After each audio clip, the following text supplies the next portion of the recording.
Cuando hacemos fotografías son 3 los parámetros que debemos controlar: diafragma, velocidad y sensibilidad. Para que la luz llegue al sensor debe pasar sí o sí por la apertura de diafragma que nosotros elijamos, así que podríamos llegar a decir que esta es una de las partes más importantes de nuestro equipo fotográfico. ¿Pero somos realmente conscientes de las consecuencias que tiene el hecho de abrir o cerrar nuestro diafragma?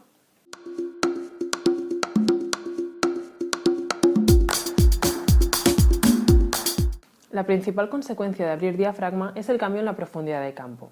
Realizar fotografías con poca profundidad de campo es siempre muy espectacular porque nos da una visión diferente de aquello que nos rodea. Sin embargo, trabajar con profundidades de campo muy pequeñas también tiene ciertas dificultades. Por ejemplo, nos complica mucho el tema del enfoque. Al tener tan poca zona enfocada, el mínimo error en el enfoque será muy evidente, así que tenemos que estar muy pendientes de hacerlo bien. Si tu cámara dispone de la opción de hacer zoom en la pantalla antes de disparar la foto, te será de mucha ayuda porque podrás ver si la imagen que vas a disparar está perfectamente enfocada o no. Si no es así, no te queda otra opción que no sea la de asegurarte, ampliando la fotografía al máximo, de que has enfocado correctamente. Si crees que no necesitas una profundidad de campo especialmente pequeña para la fotografía que quieres hacer, quizás sea más interesante cerrar un poco el diafragma para así tener un poco más de margen a la hora de enfocar. Empecemos por el principio. ¿Qué es un flare? Un flare es un fenómeno que ocurre cuando hay una cantidad de luz que no forma ninguna imagen, pero aún así llega a nuestro sensor.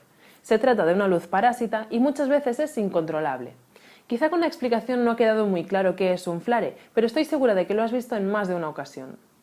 Aparecen sobre todo cuando enfocamos con la cámara hacia un punto de luz. Los flares son esos reflejos circulares que aparecen. Cuando abrimos mucho el diafragma de nuestra cámara, este deja pasar mucha luz, incluida la luz parásita, así que es normal que nos encontremos con más flares cuando trabajamos con diafragmas más abiertos. La manera de evitarlos: cerrando diafragma o utilizando parasol en nuestros objetivos.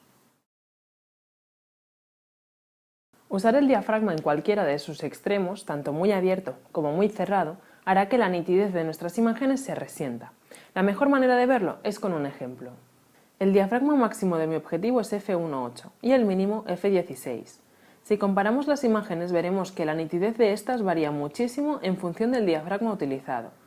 Como puede apreciarse claramente en el ejemplo, el punto dulce de mi objetivo, es decir, aquel punto en el que da mejores resultados, se situaría entre los diafragmas f4 y f5.6. Aunque es cierto que hay diferencias que solo son visibles cuando trabajamos con grandes ampliaciones de las fotografías, a ojo desnudo es claramente visible la diferencia que hay en la nitidez de la imagen tomada a f1.8 y la de la imagen tomada a f5.6. Así que si lo que necesitamos es tener muchísima definición en nuestras imágenes, por ejemplo si tenemos que imprimirlas a grandes formatos, quizás sea más interesante prescindir un poco de la poca profundidad de campo y utilizar el punto dulce de nuestro objetivo. Después de todo lo que hemos visto, parece que trabajar con el diafragma abierto sean todo desventajas, pero nada más lejos de la realidad.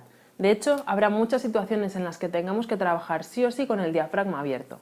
Por ejemplo, si disponemos de muy poca luz con la que trabajar o si simplemente queremos conseguir imágenes con muy poca profundidad de campo. Aun en estos casos, cerrar un paso 2 nuestro diafragma nos ayudará a evitar muchos de los problemas asociados a las grandes aperturas y además nuestra fotografía no variará mucho. En muchas ocasiones tendremos que elegir entre calidad de imagen y las ventajas de abrir el diafragma. Elige bien. Abrir diafragma es sinónimo de reducir la profundidad de campo y, como consecuencia, más dificultad a la hora de enfocar correctamente nuestras imágenes. Cuanto más abierto esté el diafragma, más posibilidades habrá de que aparezcan flares en nuestras fotografías. Es importante buscar y conocer el punto dulce de nuestro objetivo para poder conseguir imágenes más nítidas si es lo que necesitamos.